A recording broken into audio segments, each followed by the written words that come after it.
Hoje nós vamos bater um papo sobre empreendedorismo com Bernardinho.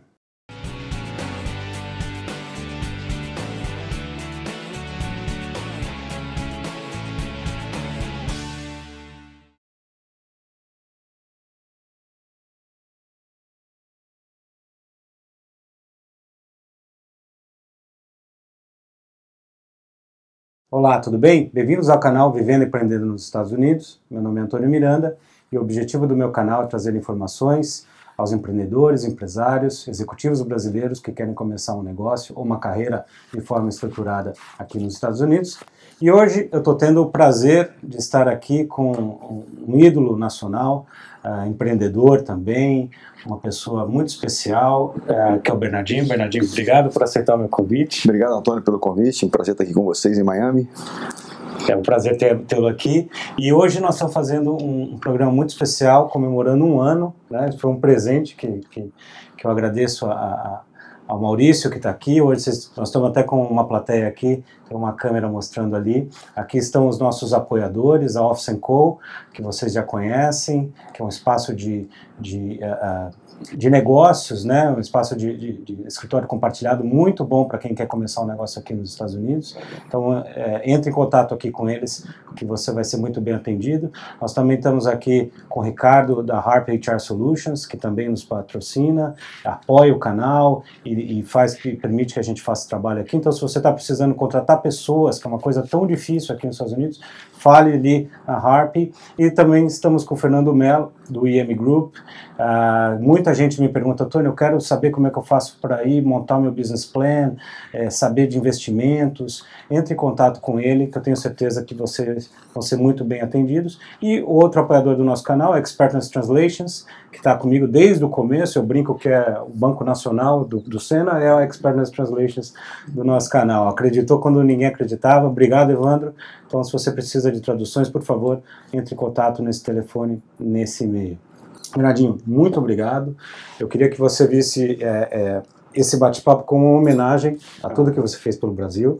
Antes de começar aqui, eu estava falando que quando eu disse para minha mãe que eu ia conversar com ele, ela falou, olha, esse rapaz, depois do Senna, é o símbolo do Brasil que deu certo. Né? Tem que mandar um presente para ela, né? Porque isso aí realmente é uma reverência que, né, ser comparado ao Senna, né, esse herói nacional, realmente é algo que comove, né? Eu acho que o interessante é recentemente, né, agora, 1º de maio, foi 24 anos, se eu não me engano, 25 anos da morte do Ayrton Senna. Eu me lembro que eu estava treinando a seleção feminina e no dia seguinte, que foi uma segunda-feira, foi no domingo pela manhã, né, um grande prêmio de Monza, eu não consegui dar treino, porque as meninas até da seleção feminina não conseguiam treinar. Todas comovidas e movidas e emocionadas, não conseguiam trabalhar. Então ficamos um dia assim, tentando nos recuperar emocionalmente daquele trágico momento, daquela trágica perda, né, de uma pessoa tão importante. Eu li recentemente essa frase que ele diz, perguntava, mas quem são seus ídolos? Você não tem um ídolo, eu sou um apaixonado e um admirador de pessoas que trabalham duro, focadas, determinadas, resilientes. Então, assim, eram características que o inspiravam, não especificamente uma pessoa, até porque você encontra muitas pessoas mais ou menos conhecidas com essas características que inspiram. Eu achei muito interessante isso, que as pessoas me perguntam muito, eu tenho uma certa dificuldade de identificar Tem muitas pessoas que eu admiro, mas em comum elas têm essas características, né, de, enfim, lidar com o desafio de uma forma, sabe, resiliente, entendendo que vai perder eventualmente, que vai ter que se levantar depois, vai ter que aprender a seguir, sempre no learning mode, né? Tá sempre numa coisa de a curiosidade, mas não apenas curiosidade, a consciência de que há sempre alguma coisa a se aprender, a evoluir, a melhorar. Eu acho que ele representava um pouco disso tudo.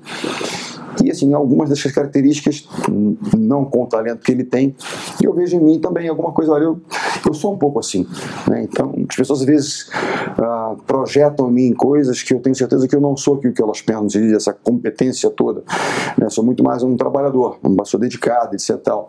E é bacana porque fala de empreendedorismo, o empreendedor, antes de tudo, é um guerreiro, ou seja, ele vai ter que lidar com as situações mais adversas, muitas vezes, sejam elas econômicas, sejam elas de mercado, quer que seja, mas não é simples empreender. Brasileiros acho que têm bem essa noção de quanto é difícil ser um empreendedor, e sair do Brasil e vir empreender nos Estados Unidos também não é algo simples, tem que estar muito estruturado para poder ter êxito. Então, a coisa assim que eu acho mais importante que eu vejo da questão do Brasil e dos Estados Unidos, Brasil o empreendedor ele sofre ainda um preconceito maior. O empreendedor no Brasil, como todo empreendedor, como todo atleta, como todo treinador, ele perde e ele ganha. Só ganhar sempre, na verdade. Eu costumo dizer que a única pessoa que não perde é que não joga. E nunca errou porque nunca fez nada, né? Então, ou fez coisas muito banais, que não exigiam nenhum tipo de risco. O empreendedor é um tomador de risco, ele tem que, né, buscar soluções e caminhos onde as pessoas não estão encontrando. Qual é o gargalo? Então eu vou apresentar alguma coisa que acaba aquele gargalo. Então esse rótulo de se o cara erra, se o cara fracassa, se o cara por algum momento ele tem um percalço qualquer e o seu negócio não vai adiante, não, esse cara não vou me associar a ele porque ele falhou aqui, ele é um empreendedor, não tem sucesso. Enquanto nos Estados Unidos a cultura é diferente. A pessoa ela vai errar, ela vai tropeçar e tal, e ela vai seguir fazendo, não vai ser rotulada nem criminalizada pelo fato do seu negócio, o primeiro negócio qualquer, um negócio não ter prosperado.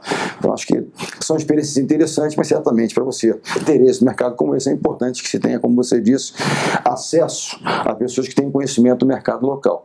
Eu também imaginar que apenas com o meu entusiasmo, com a minha vontade eu vou conseguir ter êxito sem ter as estruturas e as ferramentas corretas, certamente é um erro de um jovem empreendedor muitas vezes, de como jovem, como, né, imaturo na área, não por idade, de imaginar que apenas esse conhecimento, esse entusiasmo darão a ele uma garantia de sucesso. É importante você falar isso, até faltou eu agradecer um dos novos apoiadores do canal, que é a Business Travelers Deals, vai começar agora a apoiar o canal também. Se você precisa viajar business aqui, tem uma empresa nos Estados Unidos, entre em contato nesse e-mail, nesse site, que você vai conseguir deals incríveis. É uma pessoa que ajuda muito aqui a comunidade empresarial brasileira, Manuel, um grande abraço para você e obrigado. A gente estava tomando café e você me falou uma coisa que me chamou muita atenção, né? A questão do empreendedorismo, e eu vejo no seu trabalho, eu sigo um técnico americano, ele chama Nick Saban, não sei se você conhece ele, técnico de futebol americano da Universidade do Alabama. Nos últimos 10 anos, a Universidade do Alabama foi campeã em 5 campeonatos nacionais. E ele fala uma coisa que eu vejo muito no seu trabalho, que é um processo, né? Queria que você contasse isso, tentando fazer um paralelo com a questão de empreendedorismo. Como é que você vê a questão de haver um processo para desenvolver equipes excelentes, organizações excelentes? Uma coisa interessante que a gente fala muito de inovação, né? Empreendedor e a questão da inovação. Inovar, fazer, até porque às vezes processos, rotinas, elas são menos sedutoras, menos motivadoras aos jovens empreendedores. Não, mas eles querem fazer alguma coisa diferente, uma coisa que seja inovadora, de ruptura, etc. Eu acho que para tudo, claro, a inovação é importante, é fundamental, mas para tudo deve haver um processo. A rotina é fundamental. A partir da rotina estabelecida, você vai criar áreas para você inovar, fazer e tal. Então, Nick Saban, que é um dos grandes treinadores, tem consistência, né? Ele foi de Flórida, depois em Alabama. Ou seja, ele mostra consistência. A consistência vem dos processos, da disciplina. Disciplina é um valor muito importante. Desenvolver hábitos de excelência, ou seja, há um processo, há um procedimento, há uma rotina a ser cumprida para que você tenha isso naquilo. É claro que você vai ajustando aquela rotina, mas existe uma base de trabalho. Então, que as pessoas não confundam a questão do empreendedorismo como sendo uma coisa de apenas inovação sem ter um processo. Para tudo, para que você tenha êxito ao longo do tempo, há de haver um processo. O processo tem a ver com isso, com respeito aos passos que têm que ser dados, é você ter, né, uma forma de operar, né, correta, que as pessoas estejam totalmente, né, alinhadas naquilo, que tem a ver, no fundo, da história com disciplina. Tem uma frase até de um filósofo, né, e ela foi usada, no caso também, por um ex-atleta americano, né, que foi o Pat Tillman. Ele se tornou muito conhecido, quer dizer, ele era um grande jogador de futebol americano que não tinha o talento para tal, mas ele, com a determinação dele, com essa resiliência, ele acabou se tornando um grande jogador. Se eu não me engano, ele estava na Arizona Cardinals quando ele fecha um contrato, daqueles contratos milionários, quando há os ataques terroristas dos Estados Unidos em 2001. E ele então larga o futebol americano e se engaja numa tropa, Rangers, e acaba morto no Afeganistão. E ele usou uma frase que depois eu vim a saber recentemente que não era dele, mas ele usava, e era bem a imagem dele, que disciplina é a ponte que liga os seus sonhos, ou seja, temos aqui um objetivo, que é um sonho, uma meta qualquer, está conosco aqui hoje na nossa cabeça, no nosso coração. Daqui a algum tempo a gente vai ver quanto a gente realizou dessa meta, desse objetivo. Conseguimos realizar 100% dela. Não, até ultrapassamos. Não, realizamos 50%, o que seja. Então, A disciplina é a ponte que liga esse sonho, esse objetivo, à sua realização. Ou seja, há um processo a ser realizado aqui, dia a dia, dia a dia. Então você tem que fazer isso, tem que fazer aquilo, você tem que mostrar. Então é o processo que vai te levar lá. Você tem um projeto, que é o planejamento, planejar bem as ações para que você possa entregar no final da história, mas você tem o processo de execução, que é exatamente a disciplina, dia a dia. Então sai na internet muitas vezes no Brasil esses memes, não, disciplina é a ponte que liga o seu sonho, a sua realização, como sendo minha. Não é minha frase, eu apenas usei, dou crédito. Eventualmente eu não dou muito crédito, finge que é minha, para ter um pouquinho mais de ibope e tal, ficar um pouquinho bem na fita, mas é por muito pouco tempo, porque certamente não é minha. Eu não sou um frasista, mas eu leio muito e vou buscando aquilo que eu, frase, pensamentos com os quais eu me identifico. Interessante isso, e me chama muito a atenção também como você consegue extrair o máximo potencial das pessoas, né, no caso nas equipes. E também eu me lembro uma ocasião muito controversa na época, e na época você foi muito criticado quando houve o corte do Ricardinho. Isso. E eu falei, puxa vida, se ele está fazendo isso é porque tem alguma coisa que tem uma razão por trás, que tem a ver com a equipe, né? Recentemente eu vi uma entrevista sua que você falou que, mas na verdade o que me doeu mais não foi cortar o Ricardinho, foi cortar o Murilo. Sem dúvida. Né? Que era um jogador muito... que tinha cultura, mas não estava...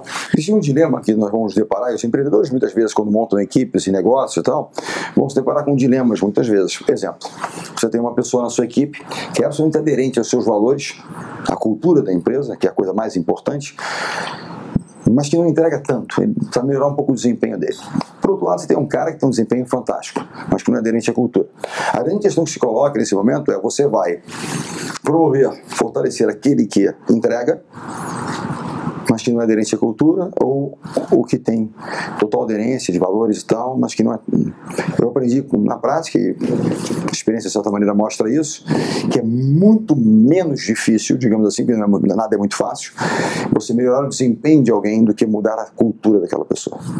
Quando eu penso hoje no nosso país, no meu estado, Rio de Janeiro hoje é um estado que não entrega resultados, ou seja, os serviços são péssimos, fiscalmente está falido, etc. Então os resultados são muito ruins, né? O que não é simples de mudar em função da situação que nós vivemos. E o que é pior, a cultura é horrorosa.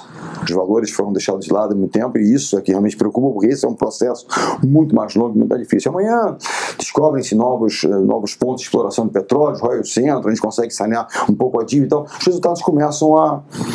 Mas a consistência e a perpetuação disso, a perenidade do sucesso, ela vem através da cultura. E se os valores não mudarem, por isso que eu digo, é muito mais difícil isso, mudar a cultura. Então, para mim, foi muito mais duro cortar o Murilo por uma questão dele não conseguir entregar em função da questão física. Para quem acompanha um pouco o vôlei, depois de 2016, o Murilo ele migra da posição de ponteiro para a posição de líbero, corroborando um pouco daquilo que era mesmo, porque ele fisicamente não teria condições de jogar uma Olimpíada. A Olimpíada você joga voleibol 8 jogos em 14 dias, quem chega à final. Ele não tinha condições de jogar. Então, agora, eu digo sempre isso, é o líder. Não cabem as decisões que são simpáticas, populares, são aquelas que são certas. As que são certas muitas vezes não são populares, não são, né? Então isso é que é o difícil da história. Então a gente vê muitas vezes os líderes querendo se manter no poder, se perpetuar, o que eles querem votos, e votos querem agradar a todo mundo. E a gente fazem coisas erradas para agradar a todos, mas não fazem aquilo que é certo para você manter, né, um ambiente propício a que as coisas aconteçam corretamente. Então o corte do Murilo foi muito mais duro, porque era momentaneamente afastar um cara de um sonho importante, que era totalmente aderente, que sempre entregou, mas que naquele momento eu consegui entregar. Foi duro do Ricardo? Claro que foi. Porque era o cara que entregava muito, mas ele estava, obviamente, naquele momento, comprometendo, na minha opinião, aquilo que é a essência da nossa estrutura. E isso iria corroer a nossa essência. Então precisava fazer alguma coisa, que não era para tomar a dimensão que tomou, mas a mídia deu uma dimensão enorme, etc. Depois ele retorna, mas foi... E a pergunta é muito simples, de common sense, né, de bom senso. Se eu tivesse feito alguma coisa como a imprensa quis vender, de injusta, incorreta, incoerente, autoritária, nepotismo, que meu filho estava em sucessão, vocês acham que o restante da equipe teria continuado a lutar por mim durante tanto tempo? Me aceitariam como líder após uma decisão tão incorreta e injusta? E eu não falo de um time mirim infantil, eu falo de campeões mundiais olímpicos. Certamente não teriam aceitado. Se eles aceitam, é porque eles viam coerência. O líder ele pode ser duro, mas se ele for justo, É uma história muito interessante de um grande americano, treinador chamado Vince Lombardi, né? Ou seja, Vince Lombardi foi um dos maiores treinadores de futebol americano, ganhou o primeiro Super Bowl, o segundo com o Green Bay Packers, e hoje quem ganha o Super Bowl ganha um troféu, recebe o troféu em homenagem a esse treinador, né? E é um dos meus gurus, eu brinco dizendo que é daqueles caras muito durões e tal, eu gostava da forma dele, né? E algumas frases são atribuídas a eles, né? E a sua metodologia era aquela: quanto mais você suar no treinamento, mais se preparar, menos você sangra no campo de batalha, ou seja, menos problemas eu terei desde que eu esteja melhor preparado. É a frase mais lapidar dele, vencer não é tudo, é a única coisa. Que ele tinha que era uma edição da frase, mas foi meio... Mas há uma coisa muito interessante, há um dos seus ex-jogadores que escreve um livro sobre um lance que dá a eles o Super Bowl, uma vitória no Super Bowl, né, nos primórdios do Super Bowl. E esse livro chama-se Instant Replay, que fala a respeito que quando as imagens começam a ser, né, a fazer parte do mundo do futebol americano, que até então não tinha o instant, não tinha replay nenhum, tal, a tecnologia, né, nos anos 60 não tinha acesso a esse tipo de instrumento e tal. Então ele escreve um livro. E num certo momento ele começa a dissertar sobre o treinador, que era o Vince Lombardi. E ele diz: olha, na maior parte do tempo da temporada nós odiávamos nosso treinador, porque era muito duro, exigente, quase que intransigente, beirava a intransigência. Ele diz: em alguns momentos nós amávamos o nosso treinador, porque ele via que a gente estava mal, ele ele dava suporte pra gente, ele era compreensivo e tal. E ele disse: mas a todo momento, a todo instante, nós respeitávamos o nosso treinador. Então essa coisa do amor, de estar bem com a pessoa, tal, aquela coisa legal, ela oscila. Você vai com raiva eventualmente, porque poxa, teve uma sessão dura e tal. Mas o respeito, de entender, ele diz, nós passamos a entender aonde ele queria nos levar. Ele queria tirar o máximo que cada um de nós tinha a dar. E nós hoje agradecemos a ele. Então há muita literatura nesse aspecto, de pessoas que levaram pessoas ao máximo do seu desempenho e que nem sempre foram amadas pelos seus, mas que depois são reconhecidas como tal, né?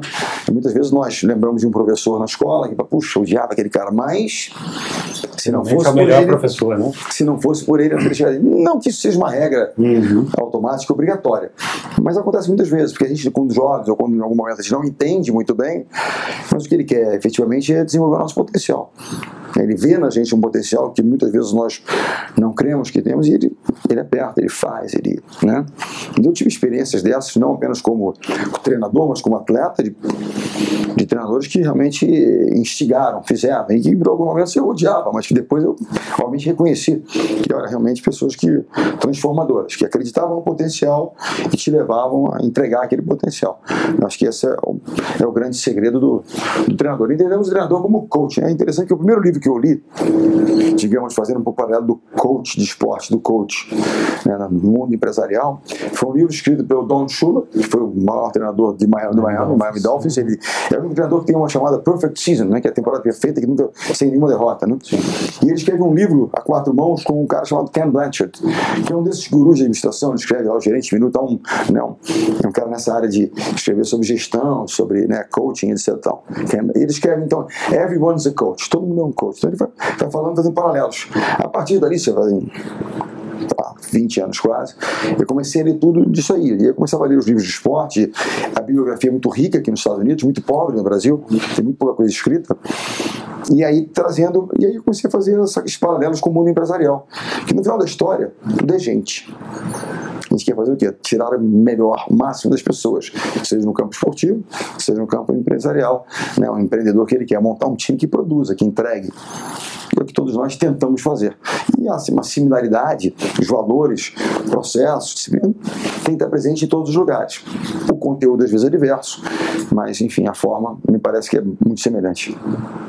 Você estava me contando que você está dando aula agora na PUC no Rio? Isso. Empreendedorismo. Minha alma mater, isso. Tem muita gente que assiste o nosso canal, a maioria, sonha em ter um negócio aqui nos Estados Unidos. O que você pode dar de conselho para quem está nesse momento de começar um empreendimento que no Brasil já é difícil e para cá é bem mais difícil? Eu acho que primeiro ter a consciência de que nada será fácil, né? O fato de vir para cá, uma economia muito mais aberta, muito mais liberal, muito menos burocratizada, muito menos mais simples, entre aspas, no aspecto de menos intervencionista, porque essas são as grandes barreiras do empreendedor, na minha opinião, no país. Acho que nós temos que ter um choque de liberalismo para descentralização, desburocratização, né? Empoderar um pouco mais as pessoas, responsabilizando o Estado muito mais como regulador, né? Do que como um interventor dos mercados, ele quer entrar no mercado, que ele não tem capacidade de fazer. Essa é a grande questão do Brasil hoje. O Estado quer ser sócio de tudo e dono de tudo, inclusive do seu negócio, que é muito ruim. Aqui não, aqui você tem que realmente, todos são iguais perante a lei, o que é fundamental, e eu acho que isso é um princípio muito importante, que as pessoas que vêm para cá têm que saber que não tem um jeitinho e não vai existir aqui. O que é muito bom, é disciplinador, e que a gente possa, de uma certa forma, levar isso de volta para lá, porque o mercado mude um pouco, né, assim, no país em relação a essas percepções equivocadas que existem. Eu acho que se eu pudesse dar assim não é nenhum conselho, porque não é um pouco por aí, mas eu acho que em qualquer, seria em um lugar, numa área, um país, um cenário que não é o seu, onde você não tem os conhecimentos, você não tem eventualmente as ligações, seja pessoais, que você tem no seu país, sempre o mercado, efetivamente. O mercado é algo insensível, impessoal, é mercado. Se for competente, você estabelece, se não for, ele te engole. Prepare-se. Os jogadores dizem que eu sou viciado em treinamento, porque treinamento é o desenvolvimento da sua capacidade. A primeira coisa é desenvolvam a capacidade. Vocês realmente são capazes de fazer isso, de entregar o que vocês estão prometendo fazer. Então, e para isso tem que entender o mercado no qual você quer atuar, conhecer, né, o seu produto, os eventuais consumidores, em tudo aquilo que diz respeito ao mercado que você quer atuar. Então, é preparação. A essência de tudo é preparação. Estar bem preparado, sabendo que será uma luta, será uma batalha. Como tem que ser. Ninguém pretende empreender e achar que vai entrar, vai fazer e dominar o mercado. Nada disso.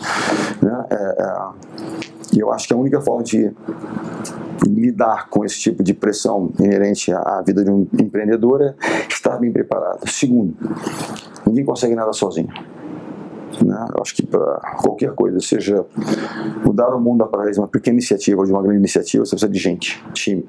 Então, você tem que ter apoio, suporte. E hoje é um pouco até a palavra de ordem, nós estamos aqui no espaço de coworking. As pessoas estão realmente cada vez mais, vamos aqui share as coisas, vamos espaço, conhecimento, etc. Ou seja, prepare-se muito, faça um time, entenda que o empreendedor já tem que tomar riscos, tem que, agora, não é riscos irresponsáveis, é riscos com a responsabilidade de alguém que se preparou e que eventualmente vai errar. Você está vendo, eu sempre digo isso, o que eu não posso é cometer erros que gerações anteriores, empreendedores anteriores cometeram, porque eu vou ser um pouco inteligente. Se eu me preparei e conheci essa trajetória, como assim, eu treinador de vôlei, eu estudo todas as gerações anteriores e vejo que erros foram cometidos que eu não cometo os mesmos, cometerei outros que eu desconheço, né? Então, eu acho que essa questão da preparação, conhecimento, ser um time. E aquela história, eu vou até falar um pouco na palestra hoje de nós vamos perder, nós vamos ganhar, mas não podemos desistir, porque fracassar não é você perder, fracassar é quando você desiste. Então acho que porque perder, nós vamos perder eventualmente, não vai dar certo aqui, você fecha, quebra ali e tal, é do jogo, mas desistir tem muito a ver mais com fracassar. Então uma derrota, a derrota faz parte do currículo, não precisaria as derrotas, mas elas estão lá, então fazem parte e eu acho que é um pouco por aí. Para a gente finalizar, depois de vencer tudo na vida, qual que é o seu propósito de vida hoje? Não é. Você tá eu venci, pensando. Eu perdi, mas isso não é o mais importante. Se perguntar, agora acabei de recusar,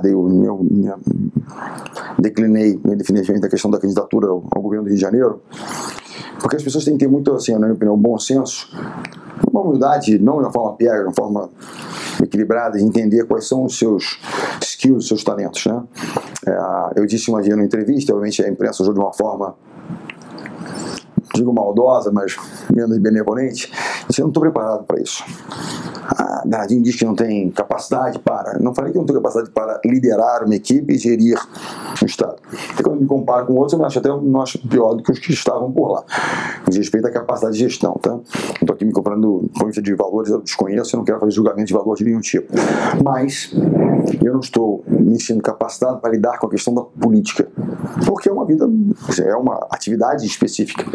Não é a vida pública, é a questão dos equilíbrios da política. As pessoas têm que ter bem discernimento sobre a questão das suas capacidades e, de certa forma, dos seus skills. Eu diria que, talvez, recentemente eu estive no Espírito Santo fazendo uma palestra para 500 servidores públicos, né, que eu digo assim, um funcionário público tem que ser um servidor, ou seja, está ali para servir a população. Eu acho que me incomoda muito quando eu ouço assim, um governador, Vossa Excelência, não é Vossa Excelência. Vossa Excelência é quem paga o salário dele, pode ser bom ou ruim, não importa, ele aceitou o salário dele, que é o público. Essa é a Vossa Excelência, é a nossa Excelência, nós temos que realmente, né, servir essas pessoas. Mas enfim, eu disse, olha, eu não tenho essa capacidade de lidar com a questão da política, não é a minha, eu tenho dificuldade. A minha é, de alguma forma, orientar, inspirar, preparar, cobrar de novo, mais uma vez, que é um pouco a minha forma de fazer pessoas. Quando eu fui falar com essas pessoas lá no Espírito Santo, com o vice-governador Paulo Artung, e terminado, foi a véspera de feriado, segunda-feira, 9 da manhã, peguei um voo às 7 horas no Rio, 9h30 estávamos lá reunidos, e eu vi que eu tinha essa capacidade de mobilizar 500 pessoas, na brigada de manhã, para falar de temas que não são diretamente relacionados, mas que tem tudo a ver, que são os valores que eu tento disseminar. Talvez essa seja a minha função, essa seja a minha missão. Então, na universidade é isso, com jovens empreendedores, a matéria chama-se Liderança Empreendedora, porque é o binômio sobre o qual vamos construir um novo país: educação, empreendedorismo. E para empreender, nossas lideranças são importantes, quer falar com time, pessoas e tal. Então a ideia é passar um pouco para esses jovens empreendedores as noções de liderança. Então eu digo, talvez essa seja a minha missão. E eu sou filiado ao Partido Novo, eu não quero aqui falar de política ou de política partidária, quero falar de conceitos. Acredito muito nos valores que o Novo está querendo, né, um aspecto mais liberal. É importante que a gente tenha no nosso Congresso todo o espectro representado para que o debate possa se dar. Mas é os jovens que estão hoje se candidatando, né, de alguma forma, ajudá-los nesse processo, emprestando um pouco da minha popularidade, né, para alavancar eventos nos quais eles queiram mostrar a capacidade, a proposta deles para que eles possam ingressar no nosso legislativo, que é importante que haja uma mudança significativa para que a gente possa transformar o Brasil. Eu acho que passa por aí, pelo nosso legislativo, pelas nossas câmaras e assembleias. A mudança começa por aí, não pelo executivo. Está muito vinculado e, de alguma forma, amarrado se não houver uma mudança significativa nos nossos quadros, né, no legislativo. Amigos, esse foi o Bernardinho, um grande brasileiro, que eu tive a honra de estar hoje aqui com você. Agradecer a todos os nossos apoiadores do canal. Foi um dia marcante para mim. E obrigado por estar aqui com a gente. Você que nos segue... Uma sua mãe, né? Ela vai se emocionar. Lá em cima, né? Ela vai se emocionar. Virou meu cachê, pô. E você que nos segue, muito obrigado pela sua audiência. Fique com a gente no canal. Um grande abraço e até a próxima. Curta, compartilhe e assine o meu canal. Para dúvidas, sugestões de pauta ou se quiser me deixar um recado, meu e-mail é vivendoeempreendendo@gmail.com.